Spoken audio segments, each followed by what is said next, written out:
சில்லறைகளுக்கு செருப்படி. சில்லறைன்னு யாரை சொல்லிருக்காங்கன்னா, அந்த பக்கம் அண்ணாமலை, அந்த பக்கம் வந்து சீமானு, நடுவில் வந்து கோபி நயினார். கோபி நயினாரும் ஒரு சில்லறைன்னு சொல்லி தான் அந்த தம்ப்நெயில வந்து போட்டிருக்காங்க. எனக்கு வீட்டுப்பனை பட்டா வேணும்னு சொல்லி போராடிய பெண்கள் மீது ஏன் வழக்கு போட்டீங்க அப்படின்னு சொல்லியிருக்காரு. அந்த போராட்டத்தில் கலந்து கொண்ட பெண்களை ரத்தம் வர வழக்கு போலீஸ் வந்து அடிச்சிருக்கு. தலித் வெர்சஸ் தலித். கோபி நயினார் ஒரு தலித். இந்த தலித்தை எதிர்ப்பதற்கு விசிக கட்சி வரணும் அப்படின்னு இந்த பிரச்சனையை எவ்வளோ கிரிமினல் தனமாக விசிகாவிற்கும் கோபி நயினாருக்குமான ஒரு பிரச்சனையாக மாற்றுவது அப்படின்றத அதை வந்து பண்ணியிருக்காங்க. கொஞ்ச காலத்துக்கு முன்னால் அவங்க என்ன சொன்னாங்கன்னா, பிஜேபி அண்ணாமலை இவங்கெல்லாம் பார்த்து பேசிட்டு இருக்காங்க, விட்டுப்படம் எடுக்கிறாங்க, வீடியோ கவரேஜ் பண்ணுறாரு, ஆடியோ ரிலீஸ் பண்ணுறாங்க அப்படின்னு. இவங்க தான் இன்னைக்கு இந்த ஆடியோவை கட் பண்ணி வந்து போட்டுருக்கு. நீங்கள் மக்களுக்கான அரசியலை பேசுகிறேன்னா வேங்கவேலில் இருக்கக்கூடிய மக்கள் யார்? சாம்சங்க்கு எதிராக போராடியவர்கள் மக்கள் யார்? அந்த தொழிலாளர்கள் யார்? மக்கள் கிடையாதா? பரந்தூர் விமான நிலையத்துக்கு எதிராக போராடக்கூடிய மக்கள் யார்? அவங்கெல்லாம் மக்கள் கணக்கில் வருவது இல்லையா? சென்னை மாநகராட்சி கூட்டத்தில் கிட்டத்தட்ட சென்னையே தூக்கி வித்துருக்காங்க. அவ்வளோதான். சென்னையில் இருக்கக்கூடிய 5 பீச்சை தனியார் மயப்படுத்திருக்காங்க. பல கோடி கணக்கான கான்ட்ராக்ட். சென்னையில் இருக்கக்கூடிய கிட்டத்தட்ட 800க்கும் மேற்பட்ட கழிவறைகளை சுத்தம் செய்யும் பொறுப்பு தனியாருக்கு கொடுத்துருக்காங்க. பிஜேபி எல்லாத்தையும் தனியாருக்கு தாரை வாத்துட்டு இருக்காங்க. எல்லாத்தையும் அதானி அம்பானிக்கு தூக்கி கொடுக்குறான்னு பேசக்கூடியவர்கள் தான் இந்த தனியார் மய வேலையும் செஞ்சிருக்காங்க. திமுகவை நிபந்தனையற்ற முறையில் திமுகவிடம் சரணடையுங்கள்னு பேசக்கூடியவர்கள் எல்லோரும் சொல்லுவது, திமுகவை எதிர்த்தால் நீ பாஜக ஆதரவாளர்னு சொல்லுவது. ஆர்எஸ்எஸ் பேசு, ஆளுநரை பேசு, பிஜேபி பேசு, மோடியை பேசு, சீமானை பேசு, அண்ணாமலையை பேசுன்றான். நமது பாசிசத்திற்கு எதிரான ஸ்டாலின் அப்பா, அவர் எதை பண்ணாலும் கண்டுக்காத.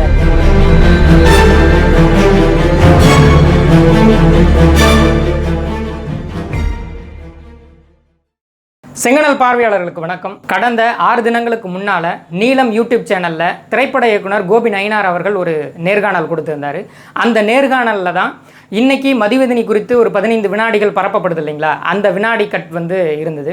அதில் குறிப்பாக அவர் என்ன சொல்லியிருக்காரு அப்படின்னா, மதிவதனியின் அரசியல் வந்து ஒரு அதிகார வர்க்க மையத்தை காப்பாற்றும் அரசியலாக இருக்கிறது அப்படின்னு வந்து பேசியிருந்தாரு. அதை ஒட்டித்தான் இன்னைக்கு வந்து இணைய திமுகவினரும் திமுக ஆதரவாளர்களான யூடியூப்காரர்களும் அவங்க வந்து என்ன பேசியிருக்காங்க அப்படின்னா, கோபி நயினார் ஒரு சுயசாதி வெறியராகவும் ஆர்எஸ்எஸ்ஸின் கருத்தை பேசக்கூடிய நபராகவும் உள்ளார் அப்படின்னு வந்து பேசுகிறாங்க.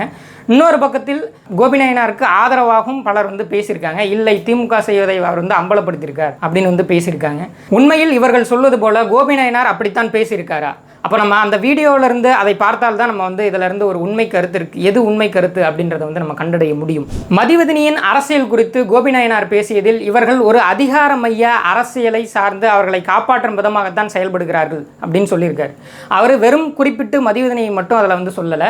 இந்த அரசியலை பேசுபவர்கள், குறிப்பாக பாஜக, சனாதனம், இதை பற்றியெல்லாம் பேசக்கூடியவர்கள், அதை எதிர்த்து பேசக்கூடிய நபர்கள்னு அவர்களை எல்லாம் பொதுவாக குறிப்பிட்டு, அவர்கள் பேசும் அரசியல் உண்மையில் மக்களுக்கான அரசியலா அல்லது அதிகார மையத்தை காப்பாற்றும் அரசியலா அப்படின்ற இடத்துல இருந்து அவர் பேசியிருக்காரு. அதற்கு நீங்கள் அந்த வீடியோவை பார்த்தாலே தெரிய வரும்.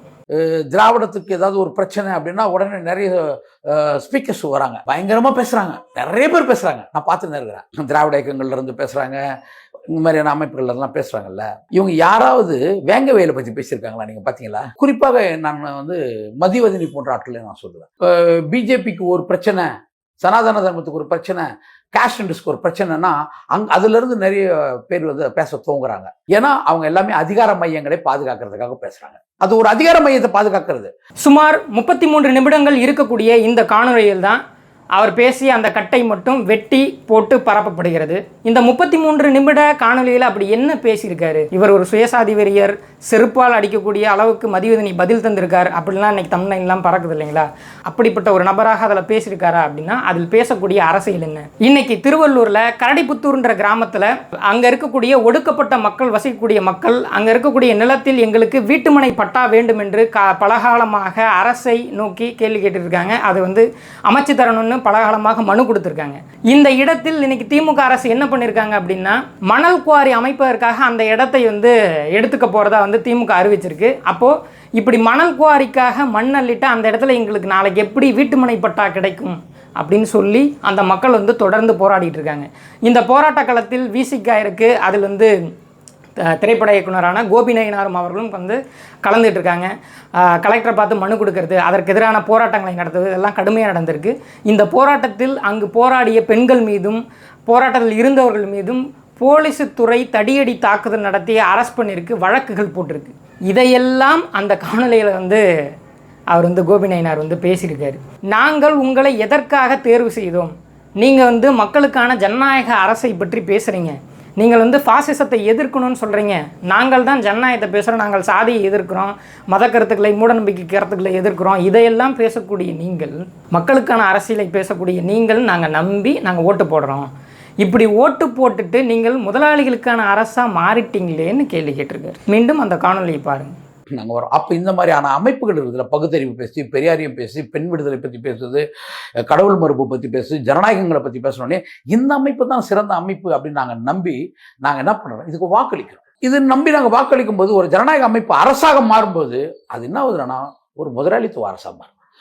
அதுதான் இங்கே நிகழ்ந்த மிகப்பெரிய விபத்து, பேராபத்துன்னு வச்சிங்களேன்.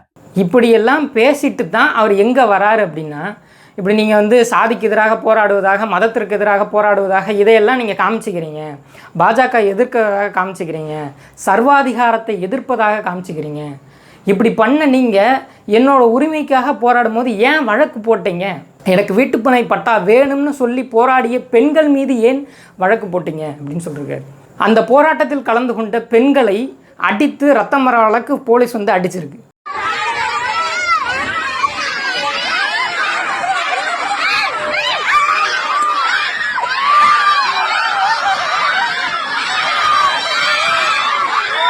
ஜனநாயகத்தை பாதுகாக்கக்கூடிய அரசுன்னு சொல்லக்கூடியது பாசிசத்திற்கு எதிரான ஸ்டாலினின் குரல் அப்படின்னு நேற்று தான் புக்கு வெளியிட்டாங்க.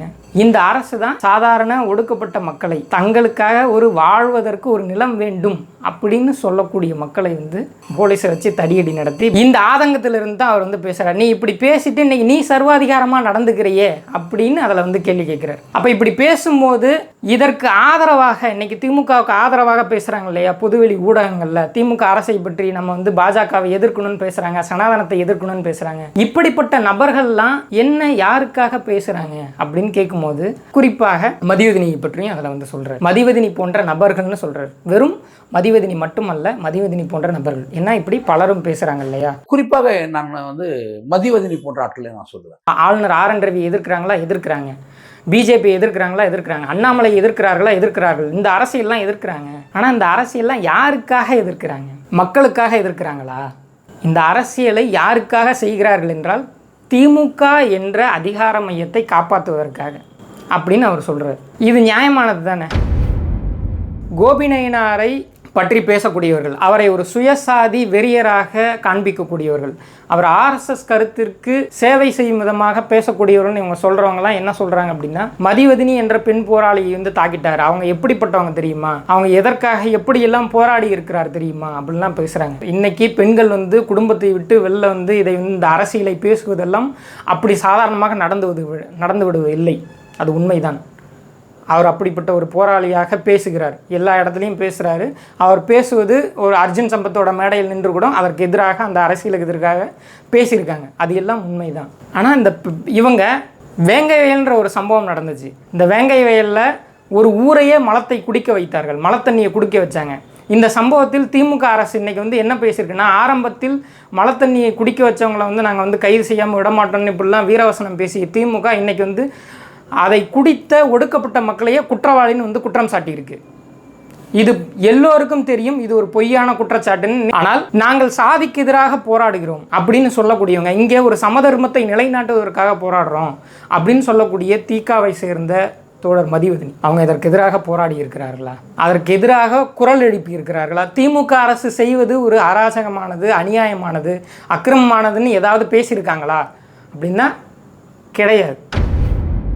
சாம்சங்க்கு எதிராக போராடிய தொழிலாளர்கள், அந்த போராட்டத்தில் திமுக அரசு தொழிற்சங்கத்தை பதிவு செய்யாமல் இழுத்தடிச்சு போராட்டத்தில் ஈடுபட்ட தொழிலாளர்களை கைது செய்தது, அவங்க மேலே வழக்கு போட்டுச்சு. இதற்கு எதிராக கடுமையான போராட்டங்களும் எதிர்ப்புகளும் வந்த பிறகு அவங்களுக்கு வந்து தொழிற்சங்கத்தை பதிவு செய்யக்கூடிய இதை வந்து பதிவு செஞ்சிச்சு திமுக அரசு. ஆனால் இன்னைக்கு வரைக்கும் அதற்கு எதிரான போராட்டம் அங்கே நீடிச்சுக்கிட்டு தான் இருக்குது.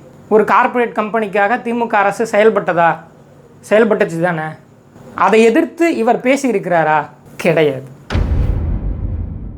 பரந்தூர் விமான நிலையம், அந்த மக்கள் எங்களோட வாழ்வாதாரத்திற்கான வாழ்நிலத்தை அந்த விவசாய நிலத்தை கொடுங்கன்னு சொல்லி போராடுறாங்க. இப்படிப்பட்ட இடத்துல தான் நான் வந்து விமான நிலையம் கட்டுவேன் இன்னைக்கு வந்து திமுக அரசு வந்து நின்றுட்டு இருக்கு. இதற்கு எதிராக சுமார் 500 நாட்களை கடந்து இந்த மக்கள் இன்னும் போராடிட்டு இருக்காங்க, இன்னமும் போராடுகிறார்கள், ஓராண்டிற்கும் மேலாக போராடுகிறார்கள். ஆனால் திமுக அரசு இதில் என்ன நடவடிக்கை எடுத்திருக்கு? விமான நிலையத்தை கட்டுவதற்கான எல்லா தயாரிப்புகளையும் செஞ்சுக்கிட்டு இருக்கு. இதை எதிர்த்து நான் மக்களுக்காக போராடுகிறேன், மக்களுக்காக பேசுகிறேன் அப்படின்னு பேசக்கூடிய தோழர் மதிவதனியாக இருக்கட்டும், அல்லது திமுகவில் இருக்கக்கூடிய, திமுகவை ஆதரிக்கக்கூடிய முற்போக்குவாதிகளாக இருக்கட்டும், தங்களின் முற்போக்கு அடையாளத்தை வைத்துக்கொண்டு இன்னைக்கு யூடியூப் நடத்திக்கிட்டு இருக்கவங்களா இருக்கட்டும், இவர்கள் எல்லாம் அதை பற்றி பேசி இருக்கிறார்களா அப்படின்னா கிடையாது.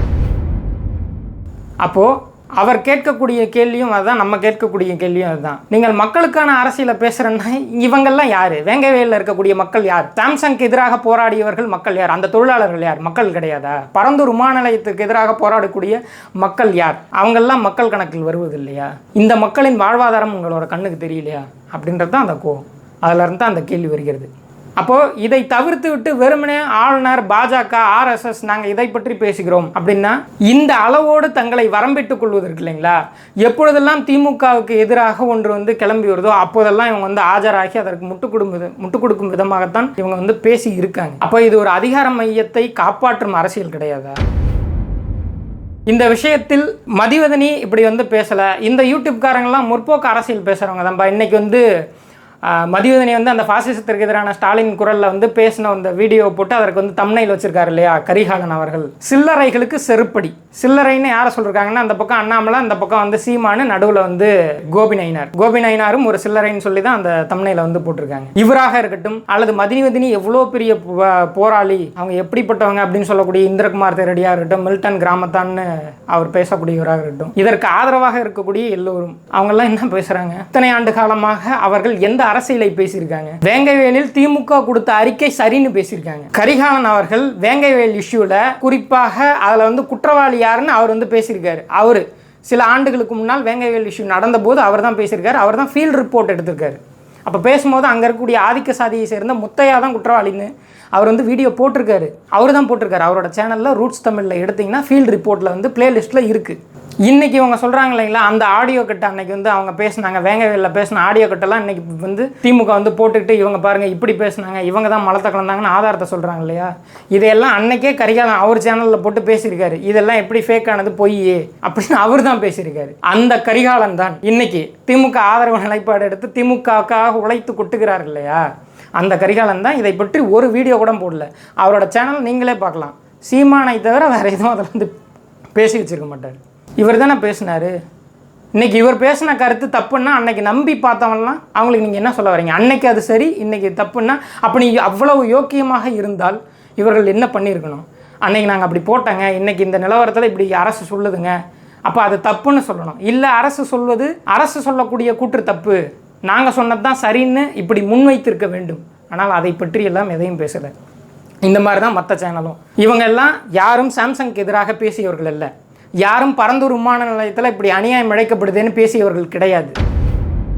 மக்களுக்கான அரசியல்னு பேசக்கூடியவங்க சென்னை மாநகராட்சி கூட்டத்தில் மேயர் பிரியா தலைமையில் நடைபெற்ற கூட்டத்தில் என்ன சொல்லியிருக்காங்க? கிட்டத்தட்ட சென்னையே தூக்கி விற்றுருக்காங்க. அவ்வளோதான். சென்னையில் இருக்கக்கூடிய 5 பீச்சை தனியார் மயப்படுத்தியிருக்காங்க. பல கோடி கணக்கான கான்ட்ராக்ட். சென்னையில் இருக்கக்கூடிய கிட்டத்தட்ட 800க்கும் மேற்பட்ட கழிவறைகளை சுத்தம் செய்யும் பொறுப்பு தனியாருக்கு கொடுத்துருக்காங்க. அது மட்டுமல்ல, சென்னையில் குப்பை கூலங்களை வந்து கூட்டி அள்ளுவது, இது எல்லாம் இந்த பொறுப்பும் யாருக்கு கொடுத்துருக்காங்கன்னா தனியாருக்கு தான் கொடுத்துருக்காங்க. ஏற்கனவே கிட்டத்தட்ட 6 ஜோன் பக்கமாக தனியார் தான் இதில் வந்து உர்பசார் சம்மிட்னு நினைக்கிறேன் அந்த நிறுவனம் வந்து கான்ட்ராக்ட் எடுத்து, அதுதான் அதாவது இங்கே இருக்கக்கூடிய உழைப்பாளர்களை கூலிக்கு வேலை எடுத்து அவங்களுக்கு குறைவான சம்பளத்தில் வேலைக்கு வச்சு இதெல்லாம் கூட்டுது. இந்த கான்ட்ராக்ட் எல்லாம் தனியாருக்கு தான் கொடுத்துருக்காங்க. இன்றைக்கி ஒட்டுமொத்த சென்னையுமே தனியாருக்கு தூக்கி வாரி கொடுத்துருக்காங்க. இதை யார் செஞ்சுருக்காங்கன்னா பாசிசத்திற்கு எதிரான ஸ்டாலினின் குரல், என்னை அப்பா என்று அழைக்கிறார்கள்னு சொல்கிறாங்க இல்லைங்களா, அந்த ஸ்டாலினின் குரல் தான் வந்து அவ்வளவு கனிவோடு தனியார் மயப்படுத்தியிருக்கு. பிஜேபி எதற்காக எதிர்க்கிறோம்?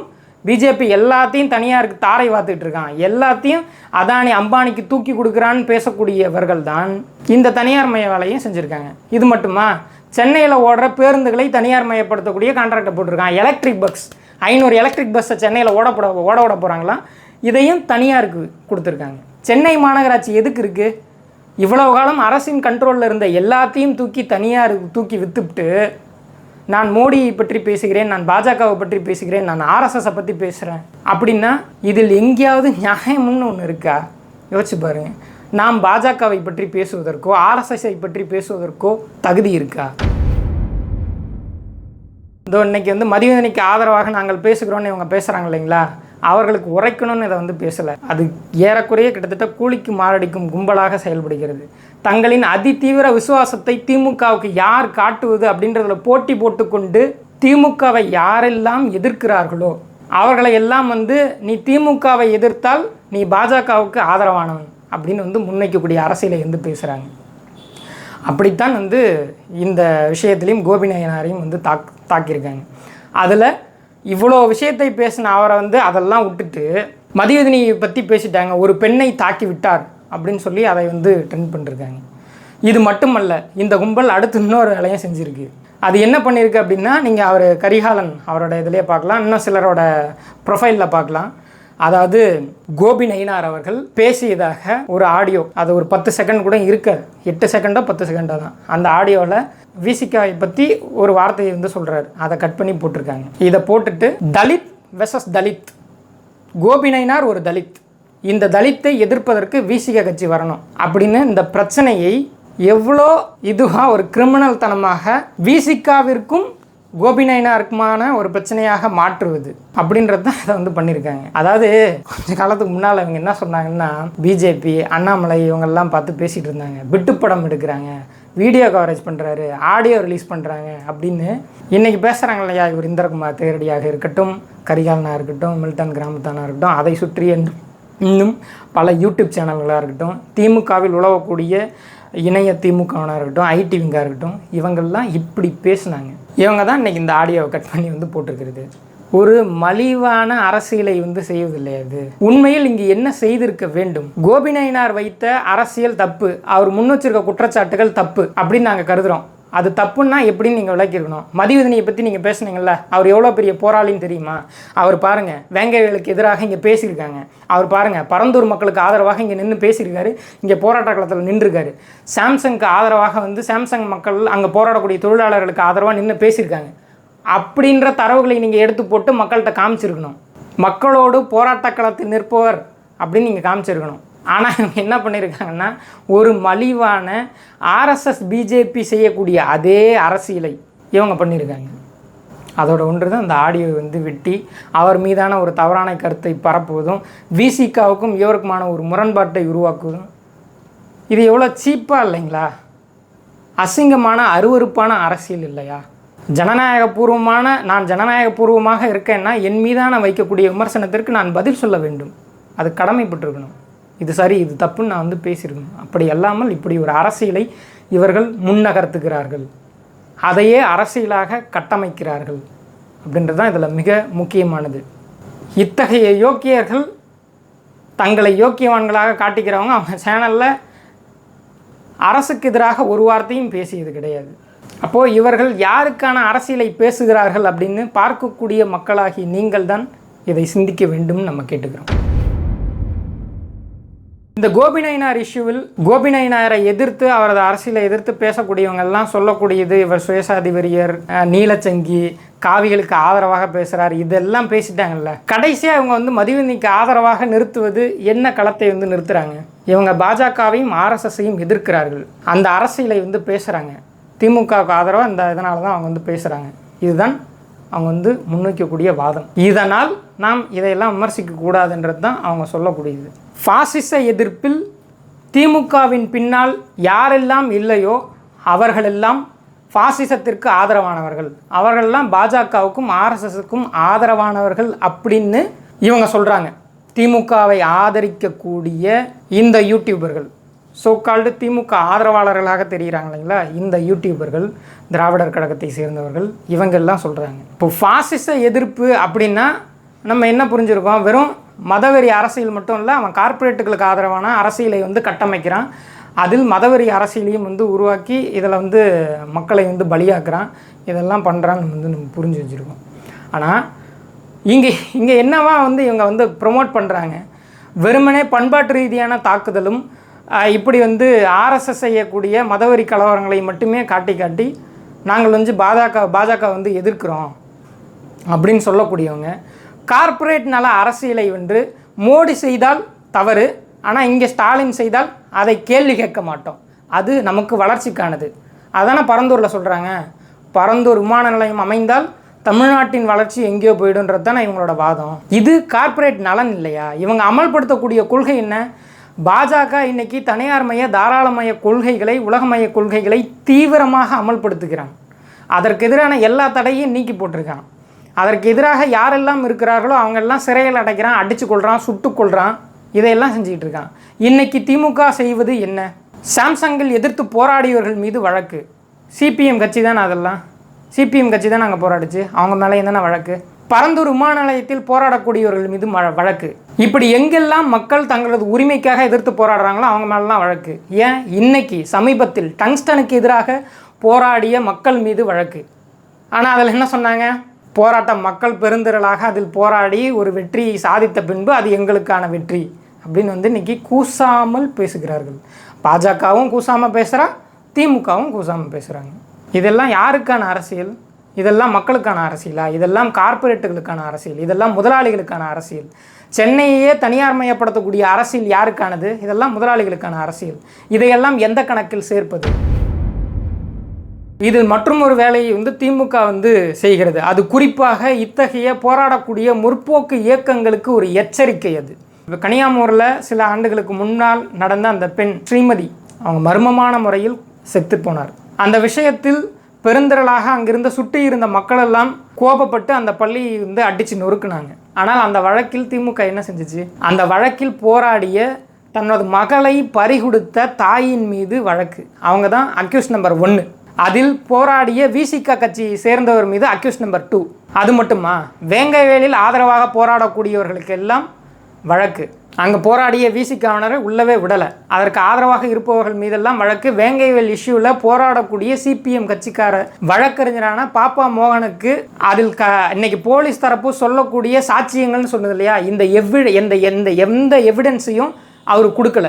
ஆனால் இது ஒரு நியாயமான விசாரணை, அறிவியல் பூர்வமாக கண்டுபிடிக்கப்பட்டது அப்படின்லாம் பேசினாங்க.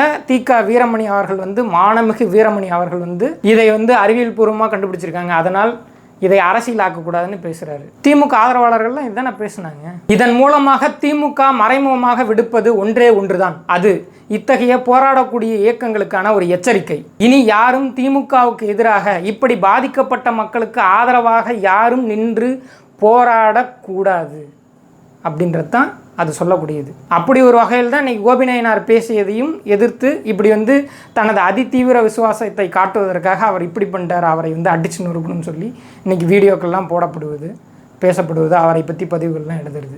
உண்மையில் திமுகவை ஆதரிக்கக்கூடிய இயக்கங்கள், சக்திகள், திமுகவால் தான் பாசிசத்தை ஒழிக்க முடியும், அவங்க தான்ப்பா பெரிய கட்சி, அவங்க பின்னால் நாம் அணிதிரள வேண்டும்னு உண்மையில் போராடக்கூடிய ஜனநாயக சக்திகள், அப்படி நினைக்கக்கூடிய சக்திகள் இதை பரிசீலிக்க வேண்டும். இது உங்களுக்கு விடுக்கப்படக்கூடிய எச்சரிக்கை. இப்போ அதே மாதிரி இவங்க வந்து பாசிசத்தை திமுக மட்டுமே ஒழிக்கும்னு சொல்கிறாங்க இல்லைங்களா? இந்த விஷயங்களை எல்லாம் கேள்வி கேட்காமல் வெறுமனே மோடி அரசு இப்படி பண்ணிட்டான், மோடி அரசு அதை பண்ணிட்டான், மோடி அரசு இதை பண்ணிட்டான், ஆம் சரி, அதை நம்ம எதிர்க்கணும், அதை நம்ம பேசணும், அம்பலப்படுத்தணும் மக்கள் மத்தியில். ஆனால் இப்படி அம்பலப்படுத்துவதற்கு நமக்கு ஒரு யோக்கியதை இருக்க வேண்டும். இந்த தார்மீக யோக்கியதை மக்கள்கிட்ட இருந்து வரணும்ல. நம்ம பேசுகிறோன்னா இவன் நியாயமானவன் தான்பா, இவன் பேசுகிறான்பா, சரிதான்பா அப்படின்னு இந்த யோக்கியதை எங்கிருந்து வரும்? மக்கள் மத்தியில் எப்படி வரும்? நீங்கள் யாரொருவர் இதற்கு எதிராக, மக்களுக்கு எதிராக பேசினாலும், மக்களுக்கு எதிரான திட்டங்களை கொண்டு வந்தாலும், மக்களுக்கு எதிராக அரசியல் செய்கிறார்களோ அவர்களை எல்லாம் அம்பலப்படுத்த வேண்டும். அப்படி அம்பலப்படுத்தவில்லை என்றால் மக்கள் உங்களை அங்கீகரிக்க மாட்டார்கள், மக்கள் உங்களை நம்ப மாட்டார்கள். ஆனால் திமுகவை நிபந்தனையற்ற முறையில் திமுகவிடம் சரணடையுங்கள்னு பேசக்கூடியவர்கள் எல்லோரும் சொல்லுவது, திமுகவை எதிர்த்தால் நீ பாஜக ஆதரவாளர்னு சொல்லக்கூடியது. அப்போ திமுக செய்யக்கூடிய இந்த அயோக்கியத்தனங்களை இதையெல்லாம் கேள்வி கேட்கக்கூடாதுன்னு அவங்க சொல்கிறாங்க. ஆர்எஸ்எஸை பேசு, ஆளுநரை பேசு, பிஜேபியை பேசு, மோடியை பேசு, சீமானை பேசு, அண்ணாமலையை பேசுன்றான். நமது பாசிசத்திற்கு எதிரான ஸ்டாலின் அப்பா, அவர் எதை பண்ணாலும் கண்டுக்காத அப்படின்றான். அப்போது இவர்கள் செய்யக்கூடிய அரசியலை அம்பலப்படுத்தாமல் இந்த அங்கீகாரத்தை நாம் எப்படி மக்கள்கிட்ட பெற முடியும்? பாசிசம் ஏன் வெற்றி பெறுகிறதுனா அவனுக்கு ஒரு மக்கள்கிட்ட ஒரு வலுவான அடித்தளம் இருக்கிறது. வெறுமனே தேர்தலை மட்டும் அவன் நம்பி இல்லை. அவனுக்கு வெளியில் ஆர்எஸ்எஸ் என்ற படை இருக்குது. ஆயிரக்கணக்கில் பல்வேறு அமைப்புகளை வச்சுருக்கான். ராமன் சேனா, இந்து சேனா, இந்து முன்னணி, பஜ்ரங் தள், விஹெச்பி, விஸ்வ இந்து பரிஷத்து, இப்படி பல அமைப்புகள் இருக்குது. இப்படி வெறியூட்டப்பட்ட அமைப்புகள் இருக்கலாம். இவெல்லாம் கூலிக்கு மாரடிப்பவர்கள் கிடையாது. ஏதோ காசு கொடுத்ததற்காக நாங்கள் இந்த வேலையில் ஈடுபடுவோம்னு கிடையாது. சிந்தனை ரீதியாக புத்தியிலும் ரத்தத்திலும் மதவெறி ஊட்டப்பட்ட ஒரு படை. இந்த படை தான் இன்றைக்கி நாக்பூரில் கலவரம் பண்ணிகிட்டு இருக்கு. அவுரங்கசீப்போட கல்லறை அகற்றுன்னு பேசிகிட்டு இருக்கு. இந்த படை தான் டெல்லியில் கலவரம் பண்ணுச்சு. இந்த படைகள் தான் மணிப்பூரில் கலவரம் பண்ணுச்சு. இந்த படை தான் குஜராத்தில் 2000க்கும் மேற்பட்ட இஸ்லாமியர்களை கொன்றொழிச்சது. இதெல்லாம் ஒரு கட்டளை வந்தால் அதை செயல்படுத்தக்கூடிய படைகள். இந்த படையை எப்படி எதிர்க்க முடியும்? திமுக வச்சுக்கிட்டா தேர்தலில் ஓட்டு போட்டால் நாங்கள் இதெல்லாம் செஞ்சிருவோம்னு சொல்கிறது இல்லையா திமுக? தேர்தலில் ஓட்டு போட்டால் நாங்கள் நீட்டை ஒழிச்சிருவோம்னு சொன்னாங்க. ஒழிச்சாங்களா என்ன? தேர்தலில் ஓட்டு போட்டால் நாங்கள் ஸ்டெர்லைட்டில் செத்துப்போன மக்களுக்கு நீதி வழங்குவோம் அப்படின்னு பேசல. இன்னைக்கு வரைக்கும் அருணா ஜெகதீசன் கொடுத்த அறிக்கையின்படி அதில் குற்றம் செய்த போலீஸ் உத்தரை தண்டிக்கவே கிடையாது. அது கைவிடப்பட்டுருச்சு இல்லையா? இதெல்லாம் வெறும் பெரிய பாச நடவடிக்கைலாம் கிடையாதுங்க. இப்படி குற்றம் செஞ்சவனை கைது செய்யக்கூட வக்கற்ற நிலைமையில் இருக்குது. அதை பற்றி மறைக்கிறது பேச்சே எடுக்கலை. இவங்க தான் பாசிசத்தை எதிர்ப்பார்கள், ஒழிப்பார்கள்னு இவங்க நாம் போராடக்கூடிய இயக்கங்கள் மல்லு கட்டுறோம், பேசுகிறோம். உங்களுக்கு இருக்கக்கூடிய எண்ண ஓட்டம் என்பது நேர்மையானது தான் என்று நாங்கள் நம்புகிறோம். ஆம், நீங்களும் பாசிசத்தை எதிர்க்கணும், இதை எப்படியா சரி பண்ணணும்ன்ற நம்பிக்கை உங்களுக்கு இருக்குது. அதை செய்யணுன்ற ஆதங்கமும் கோபமும் இருக்குது. உண்மை நம்புகிறோம். அப்போது நாம் இதை பரிசீலிக்க வேண்டும். வெறுமனே தேர்தல் களத்திலிருந்து இதை ஒழிக்க முடியாது. தேர்தலுக்கு வெளியில் நாம் உண்மையில் ஒரு களத்தை மக்கள் மத்தியில் கட்டமைக்க வேண்டும். மக்களிடமிருந்து இத்தகைய வலுவான கட்டமைப்பை உருவாக்கணும். குஜராத்தில் ஒரு இஸ்லாமியரை அடித்து கொன்றால், பசு பாதுகாப்பு என்ற பெயரில் அடித்து கொன்றால், தென்னாட்டில் தமிழகத்திலிருந்து ஒரு எதிர்ப்பு குரல் வரணும். மக்கள் அதற்கு எதிராக போராட வேண்டும். அத்தகைய உணர்வு அரசியலை நாம் ஏற்படுத்த வேண்டும். இத்தகைய பிரச்சாரத்தை செய்ய வேண்டும். இப்படி ஒரு பிரச்சாரத்தையும் திமுக செய்யலை. அப்போது இதிலிருந்து தான் நாம் அணுக வேண்டும். மக்கள்கிட்ட இப்படி ஒரு வலுவான அடித்தளத்தை ஏற்படுத்தாமல், அதற்கு எதிராக அவர்களை போர்ப்படையாக தயாரிக்காமல் பாசிசத்தை எதிர்க்க முடியாது. நன்றி.